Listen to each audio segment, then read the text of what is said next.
Okay, so howdy y'all. Hey, this is going to be a rambling Captain MGTOW, one of my first.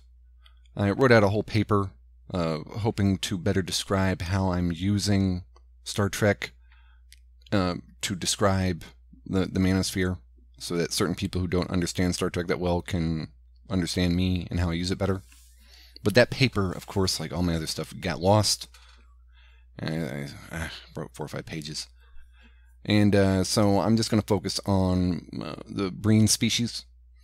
This is going to be a rambling, not response, but reply to Raging Golden Eagle, because it's on my mind.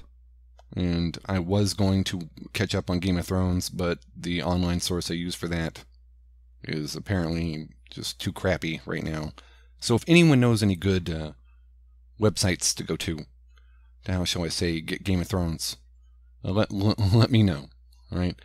And this is not going to be audio edited very much, and I'm going to be rambling and breathing, and so give me a break. All right, so for those of you who don't know the Breen, the Breen in the television show, which is considered canon, anything on TV or film is considered Star Trek canon. Are sort of a suited species. They're totally covered, and they always speak with like a vocoder. You never see their face, you never see their skin. It's presumed they live on a cold planet. You never hear their voices either. It's very strange. You can't tell male from female. That's an important part. You can't really tell anything about them. Oh, and by the way, there's going to be huge spoiler alerts here for anyone who is thinking about getting into Star Trek, especially the books. The Breen are more in-depthly explored, especially recently, in the Star Trek books and the novels. Oh, by the way, David Mack is a great writer. So, the topic is state-enforced equality. And since My Little Pony is going to be covering this like an equality dystopia, I'm going to say that Star Trek kind of covers it too, more in the books than in the television shows. And Star Trek uses the Breen to do this. Now, the short and the quick of it is, the Breen are required by law, and eventually long enough by culture, to totally conceal everything about them. Unlike the Orion Syndicate, which values privacy, and the Orion Syndicate it heavily guards the individual's rights. So much so, like, they don't have cameras outside. The cops aren't allowed to put cameras in the street. You can have as many cameras in your private home to protect your own stuff, but the cops, the state, can't do that. In fact, imagine the Orion Syndicate is like a culture designed for the mafia. The one thing you can respect or expect Orions to do is to guard your privacy. But they love sex and drugs and all that other stuff, and money and gambling, and so they don't hide their identity. In fact, one of the Orion's major tools is using their body. Men, their strength, and women, their sexual wiles. But the Breen, you're totally covered up. It's impossible to know who's male and who's female. In fact, the only advantage you can have over someone else in the Breen Confederacy that other races can see is height. That's it. You're not even allowed to use your voice. You can't even use your own voice. You have to use a computerized voice. And it's against the law to go outside without your helmet on and without your suit on. Now, it's called the Breen Confederacy because, like the Federation, the Confederacy has acquired many different planets that have many different species. And so, to enforce equality, they've required their citizens to all wear the same uniform when outside. They all have the same voice, and you can't tell male from female. So any advancement in the state, any advancement in job, any advancement in the military is done purely on merit, in theory. Of course, there's some, politicking, of course, naturally. But the politicking is a lot more difficult to pull off when you don't know who you're really talking to.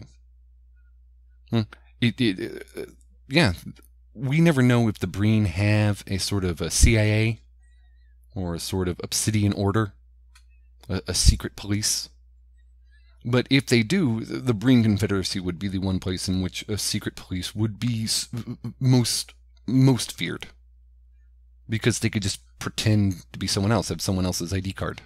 Pretend to be someone else, have someone else's identification badge. And the only real thing you can tell is height, which can be easily adjusted.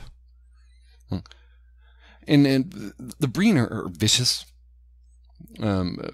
It's not so much that they live in cold environments, it's that they're so secretive.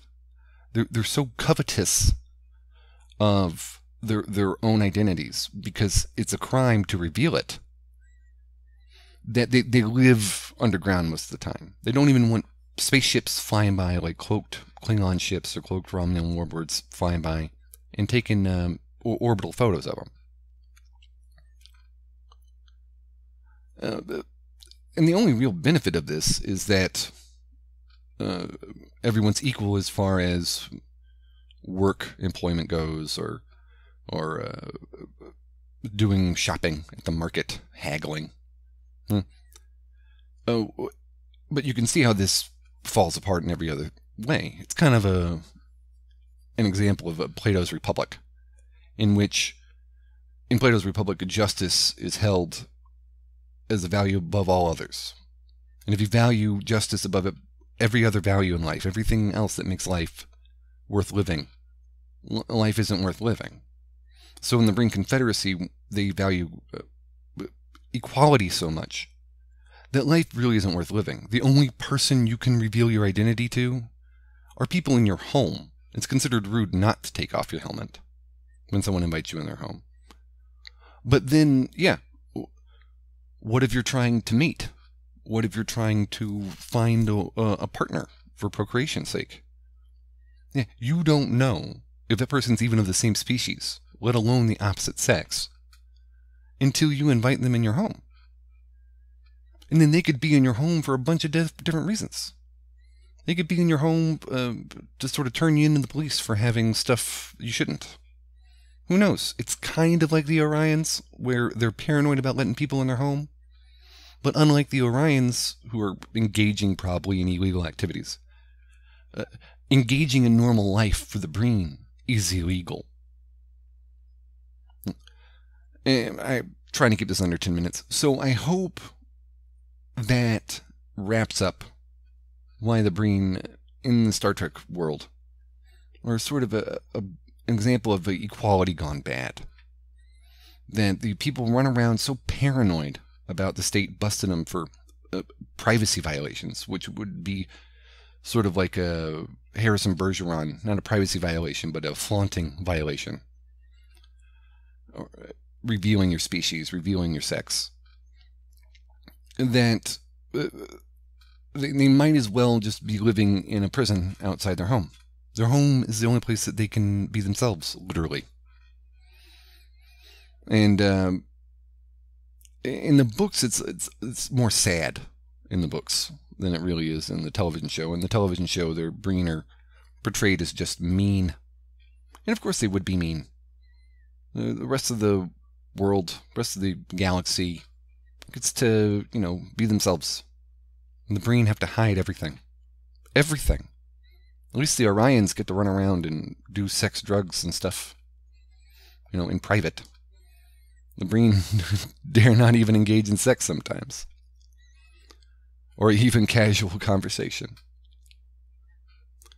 And so that was what I wanted to rattle off for Raging Golden Eagle before I go try and find a way to watch Game of Thrones. Alright.